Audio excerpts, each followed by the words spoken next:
Welcome back. We are following breaking news out of the Supreme Court, which has just blocked the Trump administration from deploying the National Guard in Illinois.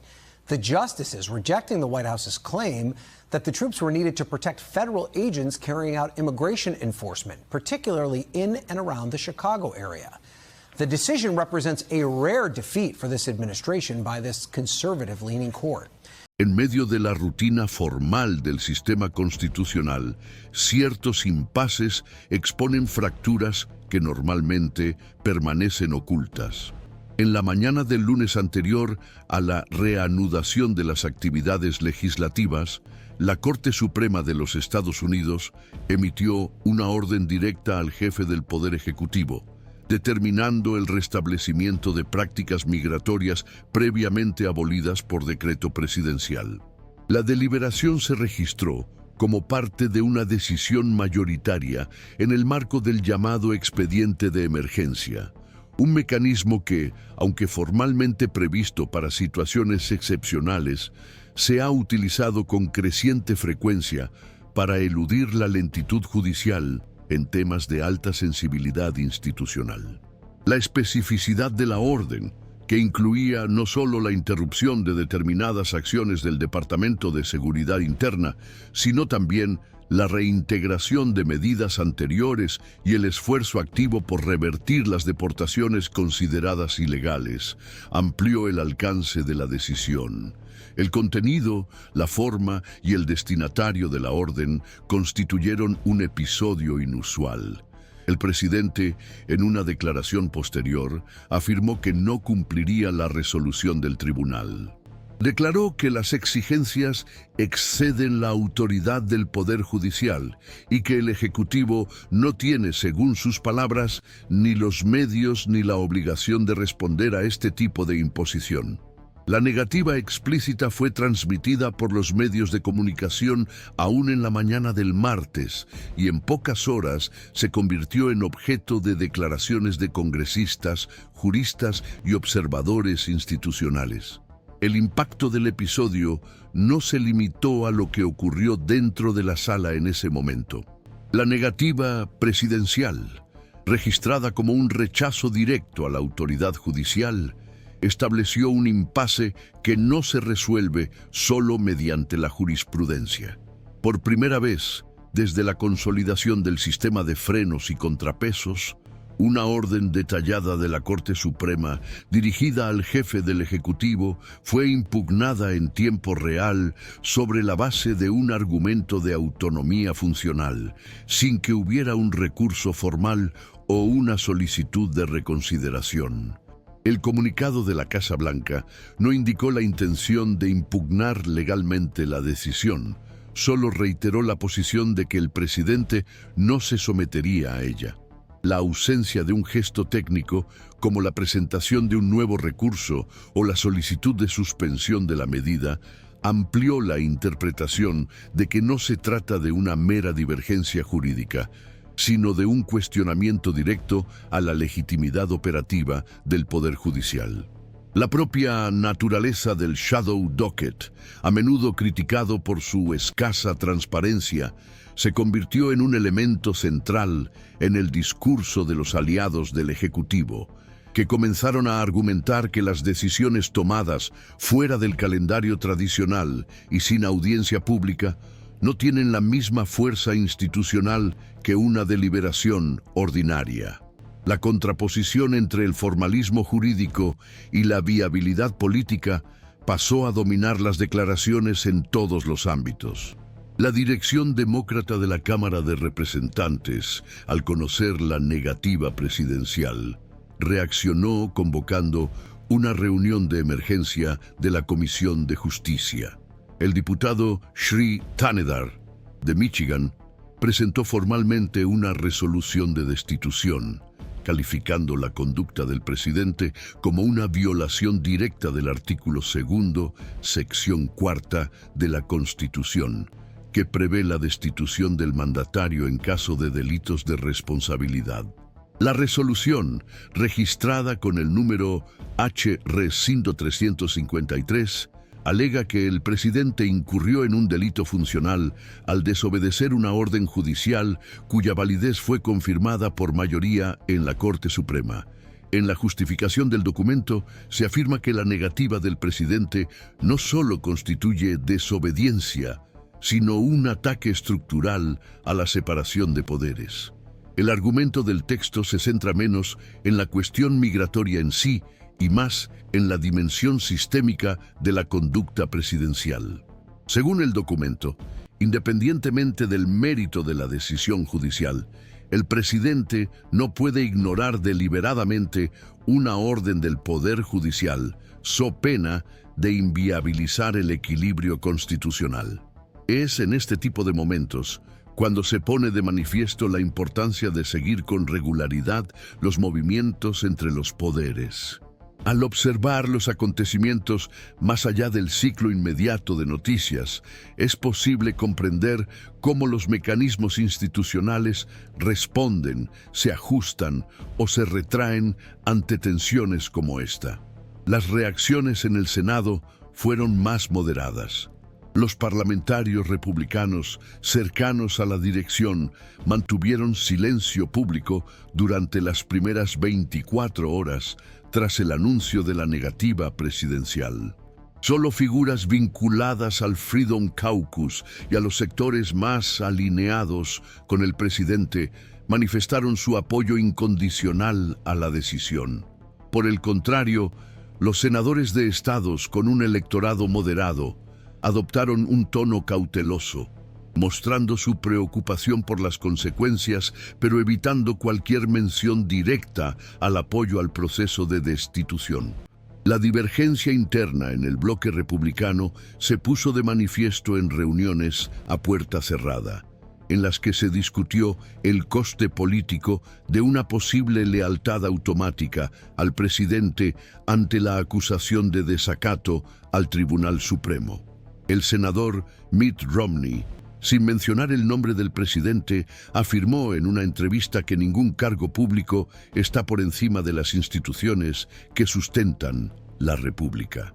Aunque la declaración fue genérica, los analistas la interpretaron como una señal de que parte del partido evalúa con reservas el camino elegido por el Ejecutivo. El Departamento de Justicia, por su parte, emitió un memorándum interno en el que alertaba sobre los riesgos de mantener la postura actual. El documento, firmado por miembros del cuerpo técnico y filtrado a la prensa por fuentes anónimas, advierte que el incumplimiento de la orden judicial puede comprometer no solo la autoridad de la Corte Suprema, sino también la integridad operativa de los órganos subordinados al Ejecutivo. El texto enfatiza que la ejecución de órdenes judiciales no es una facultad discrecional del presidente, sino una obligación derivada del juramento constitucional. El mensaje, aunque no ha sido hecho oficial por el fiscal general, ha circulado entre las agencias federales y los departamentos jurídicos del gobierno, lo que indica que no todos dentro del Ejecutivo comparten la posición presidencial. La comunidad jurídica externa también se ha movilizado. Asociaciones de jueces federales, profesores de Derecho Constitucional y exmiembros de la Corte Suprema difundieron manifiestos en defensa de la autoridad de las decisiones judiciales como elemento esencial del orden democrático. El tono de los documentos no fue de confrontación personal con el presidente, sino de preocupación institucional por el precedente que se establece cuando una orden de la Corte Suprema es ignorada deliberadamente por quien debería velar por su ejecución. Paralelamente, las organizaciones de defensa de los derechos civiles comenzaron a recopilar casos específicos de personas afectadas por la negativa del gobierno a restablecer situaciones migratorias protegidas por la decisión judicial. Estos relatos pasaron a formar parte de una línea argumentativa centrada en las consecuencias humanas de la controversia institucional. Entre bastidores, en el Congreso, Los líderes partidarios discuten los próximos pasos, con especial atención al calendario político. La proximidad del ciclo electoral de 2026 impone variables adicionales a las decisiones a corto plazo. Los demócratas buscan acelerar los trámites del proceso de destitución, mientras que los republicanos tratan de evitar compromisos públicos definitivos antes de realizar sondeos más amplios sobre el impacto del episodio entre el electorado. La tensión aumenta a medida que se hace evidente que el impasse no se resolverá con declaraciones formales o gestos. Hay un enfrentamiento abierto entre dos de los tres poderes centrales de la República y hasta el momento no hay señales de un retroceso sustancial por parte de ninguno de los dos. A partir de ese momento, lo que antes podía interpretarse como una divergencia puntual entre los poderes se convierte en un problema de convergencia institucional negativa, en el que los mecanismos formales dejan de funcionar como instrumentos de mediación y pasan a poner de manifiesto sus propias limitaciones. El proceso de destitución iniciado por la resolución H-Res 353 llega a la Comisión de Justicia de la Cámara en un momento en que los precedentes históricos desempeñan un doble papel. Por un lado, sirven como parámetro jurídico para enmarcar la negativa presidencial. Por otro, ponen de manifiesto la rareza de episodios similares. El último caso en el que un presidente ignoró abiertamente una resolución del Poder Judicial se remonta al siglo XIX y se desarrolló en circunstancias que no contaban con los mismos frenos institucionales vigentes en la actualidad. La jurisprudencia contemporánea ofrece pocos elementos para fundamentar una reacción coordinada ante una desobediencia tan directa. Es en este contexto donde cobran protagonismo los dictámenes técnicos elaborados por asesores legislativos y constitucionalistas. Sus informes señalan que, aunque la Corte Suprema no dispone de mecanismos directos de ejecución contra el Ejecutivo, el Congreso puede considerar la desobediencia como una grave violación del deber constitucional de fiel ejecución de las leyes, según la expresión presente en decisiones anteriores de la propia Corte. Esta conexión entre la interpretación judicial y la prerrogativa legislativa constituye el núcleo técnico del proceso en curso. El Departamento de Justicia, aún bajo presión para posicionarse formalmente, comenzó a revisar dictámenes internos emitidos en administraciones anteriores que tratan de la relación entre las órdenes judiciales y la autonomía ejecutiva. Las notas técnicas de años anteriores, utilizadas para orientar acciones en temas delicados, como las detenciones extrajudiciales y la seguridad nacional, ahora se releen en otro contexto. La línea común que surge de estos documentos es la afirmación de que la autoridad del presidente no puede ejercerse en contra de las determinaciones de la Corte Suprema, incluso en áreas tradicionalmente atribuidas al Ejecutivo. La reinterpretación de estos dictámenes no solo representa un reposicionamiento técnico, sino una señal de que el propio aparato jurídico-administrativo del gobierno está dividido sobre los límites de la autonomía presidencial. Esta falta de sincronía interna complica aún más la respuesta institucional, ya que impide la formación de un frente cohesionado dentro del Ejecutivo en relación con la conducta del presidente. Esta convergencia ayuda a comprender por qué diversos sectores jurídicos y académicos han comenzado a actuar públicamente, tratando de enmarcar el episodio no solo como una crisis entre poderes, sino como una prueba de resistencia del sistema constitucional. El Consejo Nacional de Abogados Públicos, en una nota oficial, afirmó que el cumplimiento de las decisiones judiciales es un requisito previo para la existencia de un Estado de Derecho funcional y que la negativa de un mandatario de primer nivel a acatar una decisión de la Corte Suprema representa una ruptura con este principio. Organizaciones internacionales de observación institucional, como la Comisión Interamericana de Derechos Humanos, también mostraron su preocupación por las denuncias de deportaciones realizadas en contra de las resoluciones judiciales, haciendo hincapié en que las decisiones del Tribunal Supremo de los Estados Unidos suelen utilizarse como referencia normativa en otros sistemas jurídicos del continente. Este eco internacional, aunque indirecto, refuerza la dimensión sistémica del episodio. En el plano legislativo, las reacciones comenzaron a calcularse en función de posibles escenarios de avance o retroceso del proceso de destitución.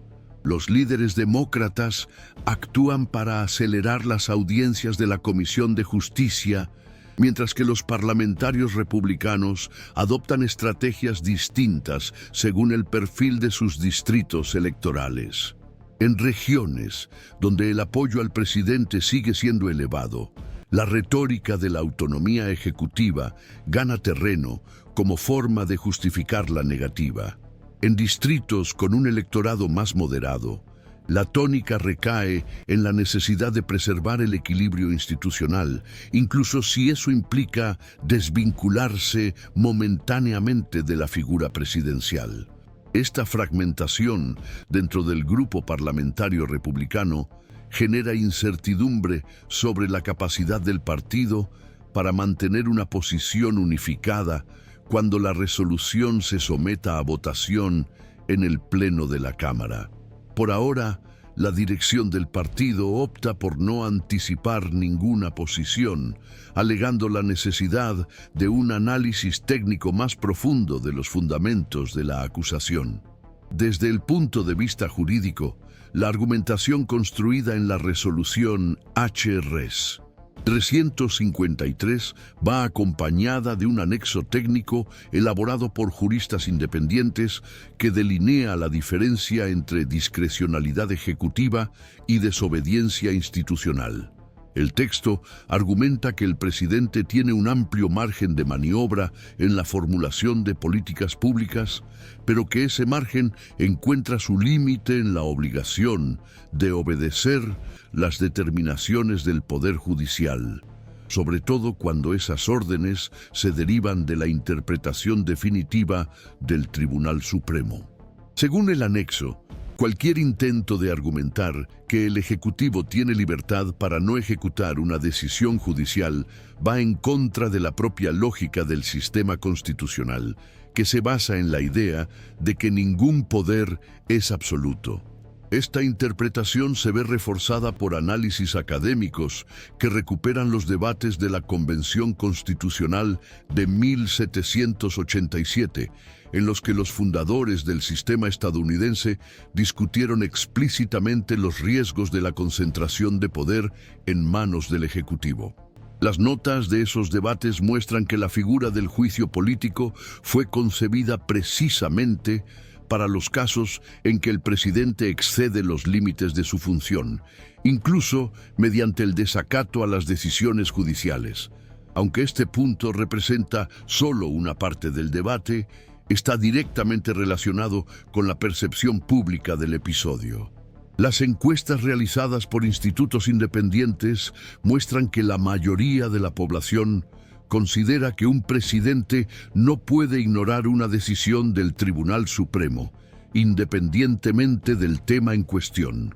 La percepción de que el Poder Judicial debe ser respetado como instancia final de interpretación legal sigue siendo fuerte entre los votantes de diferentes espectros ideológicos. Esto explica por qué los analistas políticos consideran que el episodio es especialmente delicado para los parlamentarios de regiones disputadas, donde cualquier señal de connivencia con el desacato institucional puede interpretarse como fragilidad moral u oportunismo electoral. La presión sobre estos congresistas tiende a aumentar a medida que avanza el proceso, sobre todo si la Comisión de Justicia decide celebrar audiencias públicas con juristas, víctimas de deportaciones y expertos en derecho constitucional. Estos testimonios, retransmitidos en directo y ampliamente difundidos, pueden crear una nueva dinámica de presión externa sobre el Congreso. La estructura jurídica que sustenta el proceso de destitución avanza así en paralelo a una reorganización de las alianzas políticas en torno al caso. Frentes de parlamentarios moderados, antes dispersos, inician articulaciones para construir un camino alternativo que preserve la autoridad del Poder Judicial sin implicar necesariamente el apoyo inmediato a la destitución del presidente. Estos frentes buscan negociar compromisos que impliquen la revisión parcial de las prácticas migratorias, la creación de una comisión interinstitucional para supervisar el cumplimiento de las decisiones judiciales y la emisión de un informe conjunto sobre los límites de la autonomía presidencial. Estas propuestas, aunque aún embrionarias, revelan la complejidad del impasse y el intento de algunos sectores del Congreso de evitar que el caso se convierta en una crisis de ruptura total entre los poderes. En este tipo de escenario, resulta aún más relevante seguir el desarrollo de los acontecimientos prestando atención a los detalles institucionales. Una lectura cuidadosa de los gestos formales, los documentos adjuntos y los cambios de posición dentro de los grupos parlamentarios puede revelar mucho más de lo que aparentan los discursos públicos. El debate sobre los límites de la autoridad presidencial frente a las decisiones del Poder Judicial ha alcanzado en este momento un nivel de complejidad en el que las interpretaciones jurídicas, las posiciones legislativas y las reacciones institucionales se entrelazan en un escenario marcado por tensiones e incertidumbres. La decisión del jefe del Ejecutivo de no obedecer una orden emitida por la Corte Suprema ha provocado notables divisiones entre los juristas. Para una parte significativa de la comunidad jurídica, esta actitud representa una grave infracción institucional, sobre todo por el hecho de que implica el rechazo explícito de una resolución procedente del más alto tribunal del país. Según esta interpretación, no importa si la medida judicial tiene por objeto políticas fronterizas, cuestiones relacionadas con la seguridad interna u otras áreas sensibles de la administración pública. Una vez que la decisión ha sido legítimamente dictada, ignorarla equivale a despreciar los propios fundamentos jurídicos que sustentan la presidencia. Esta interpretación remite a interpretaciones anteriores de la Corte Suprema, según las cuales ninguno de los poderes de la República puede, por iniciativa propia, eximirse del cumplimiento de las órdenes judiciales establecidas regularmente. Por el contrario, hay juristas que proponen una evaluación menos absoluta de la conducta del presidente. Estos expertos destacan que el instrumento jurídico utilizado por la Corte Suprema en el caso en cuestión, conocido por permitir decisiones sumarias sin debate público formal, debilita la solidez procesal del orden. Sobre esta base, sostienen que el Ejecutivo podría argumentar que la decisión judicial, aunque técnicamente válida, carece de la seguridad jurídica suficiente para ser aplicada de forma inmediata. Esta hipótesis, aunque no ha sido presentada oficialmente por la Presidencia, se ha barajado en los círculos jurídicos más conservadores como estrategia para contener el desgaste público. Así, la discusión se desplaza del contenido de la decisión a la forma en que se produjo, dejando margen para la coexistencia de interpretaciones divergentes sobre lo que, de hecho, constituye una grave violación institucional. Esta apertura interpretativa ha sido utilizada por los parlamentarios que prefieren posponer cualquier posición definitiva con el argumento de que el contexto exige cautela y un análisis más profundo. Históricamente, situaciones similares no son inéditas, pero difícilmente han alcanzado la misma dimensión institucional que se observa ahora. En episodios pasados, cuando el Ejecutivo se mostró reacio a cumplir las resoluciones judiciales, Hubo articulaciones políticas que dieron lugar a ajustes legales o concesiones parciales, lo que permitió un desenlace que preservaba tanto la autoridad presidencial como el prestigio del Poder Judicial. En el caso actual, sin embargo, la negativa del presidente fue pública, reiterada y acompañada de declaraciones en las que se cuestiona frontalmente la legitimidad de la Corte Suprema. Esta postura debilita la posibilidad de una resolución negociada e indica que el impasse no es solo operativo, sino simbólico. El presidente parece apostar por la narrativa de que la Corte habría sobrepasado los límites de su función interpretativa, lo que desplaza el debate hacia una disputa sobre el alcance real del control judicial sobre los actos del Poder Ejecutivo en los Estados Unidos de América. En este contexto, la puesta en marcha de un proceso de destitución tiene repercusiones que trascienden el episodio específico. Aunque el presidente termine su mandato, el simple hecho de que la Cámara de Representantes inicie formalmente el proceso, con la convocatoria de expertos, la recopilación de testimonios y las deliberaciones públicas, altera profundamente la comprensión institucional sobre el deber de obedecer las decisiones judiciales. Los informes elaborados por comisiones legislativas señalan que la resistencia del presidente podría invocarse como referencia en futuras disputas constitucionales, influyendo en la forma en que se interpreta el principio de fidelidad a la ley. La falta de un consenso claro sobre la gravedad de la infracción refuerza la idea de que el país atraviesa un momento de redefinición jurídica y política. En este vacío interpretativo, los diversos actores institucionales están operando sobre la base de percepciones contradictorias sobre lo que es jurídicamente aceptable. El foco de la discusión, por lo tanto, no se limita a la actitud de un gobernante aislado, sino a la forma en que el sistema político y jurídico responderá a la tensión creada. Si el Parlamento decide no seguir adelante con la propuesta de destitución, esto podría interpretarse como una señal de que existe un margen, aunque sea estrecho, para que el presidente cuestione la validez de las órdenes judiciales, siempre que justifique su conducta con argumentos de naturaleza técnica o institucional. Por el contrario, la eventual aprobación del juicio político se interpretará como un gesto contundente de reafirmación del papel central de la Corte Suprema en el sistema constitucional. Ambas posibilidades tienen profundas implicaciones para el equilibrio entre los poderes y el futuro de la gobernabilidad en los Estados Unidos de América. En medio de esta coyuntura inestable, surgen comparaciones con episodios anteriores de la historia estadounidense, en los que la presidencia se vio en desacuerdo con el Poder Judicial. Un ejemplo que se menciona con frecuencia es el del presidente Andrew Jackson, que se negó a ejecutar la decisión del caso conocido como Worcester contra el estado de Georgia.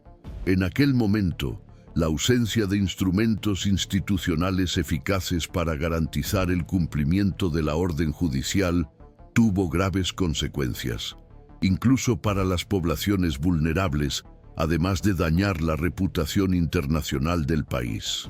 Aunque el contexto actual es diferente, el recuerdo de ese episodio sirve como advertencia de que la forma en que reaccione ahora el Congreso podría interpretarse como un termómetro de la madurez institucional del régimen democrático estadounidense.